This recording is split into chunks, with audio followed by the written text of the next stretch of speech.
大家好，欢迎回来我的频道，我是一小点儿。今天我们来做一款美味的小点心——凤梨酥。先来熬制凤梨馅儿。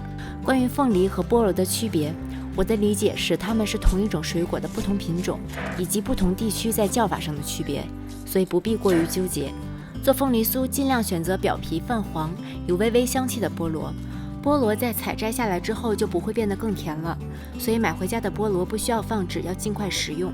将菠萝去掉皮，挖掉中间的刺之后，切成4瓣，把中间的硬芯切下来，把果肉切成大块，中间的芯也不要扔掉，我们会特殊处理一下，全部加入到馅料中去。因为菠萝芯的纤维比较多，所以先放到搅拌机中打碎，然后再加入余下的菠萝果肉一块打碎。菠萝不要打得过于碎，最好还是能保留一些纤维，这样做出的凤梨酥吃起来才能吃到一点菠萝的存在感，而不是像果酱一样。接下来准备一块纱布或者做豆浆的滤网布，把打好的果泥放进去，用手挤出里面的菠萝汁，不要挤得太干了，稍微保留一些水分，不然余下的果肉就失去了菠萝的香气。挤出的汁水撇去浮沫，就是超好喝的鲜榨菠萝汁了。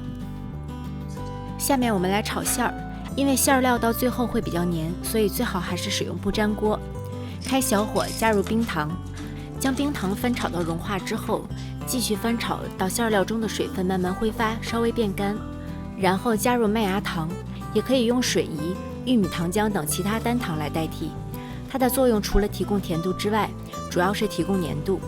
糖量可以根据个人的口味和菠萝的甜度稍作调节，但是也不要放太少，否则馅料会很酸。炒的时候要小火不停翻炒，避免糊锅。炒到这样能粘到一坨的状态就可以出锅了。如果炒得太干了，馅料会不够湿润。将馅料用保鲜膜盖好，保鲜膜要紧贴馅料表面，防止水汽的产生。放在室温下晾凉。下面我们来做酥皮。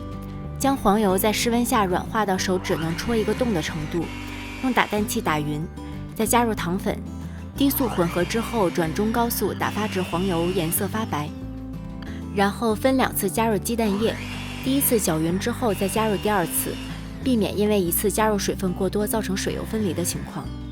之后将低筋面粉、杏仁粉、盐、奶粉一起筛入盆中，用刮刀压拌均匀，直到看不见干粉的状态。如果搅拌盆太小，可以分2次加入粉类，每次搅匀之后再加入第2次。拌好的面团会比较湿黏，先用保鲜膜包好，放到冰箱冷藏1个小时。等到馅料晾凉到不烫手之后，用秤称量分份，根据模具的大小，需要的用量也不同。馅料和面皮的比例保持在1:1.4左右就好。我的模具比较大，大概需要26克的馅料和36克的面皮，可以根据自己模具的体积进行同比例增减。面皮冷藏好之后也称量好，依次搓圆。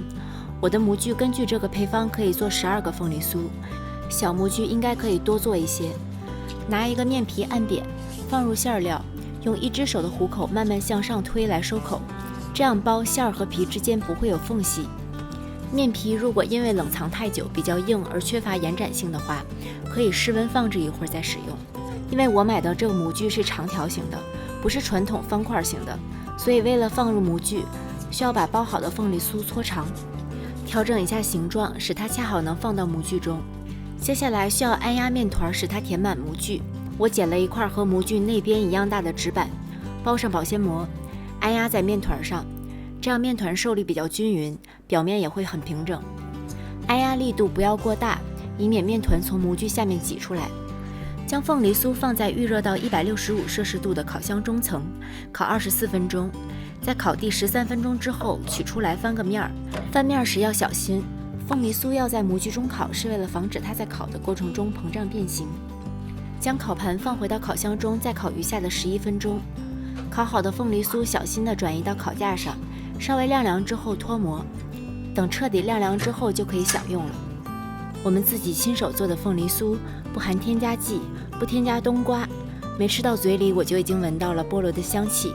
吃上一口，表皮酥脆，馅料湿润，甜中略带菠萝的果酸。虽然自己做比较费功夫，但是我只想说一个字：值。谢谢大家的收看，如果你喜欢这个视频，请不要忘记帮我点赞和订阅我的频道。我是小点儿，我们下期再见。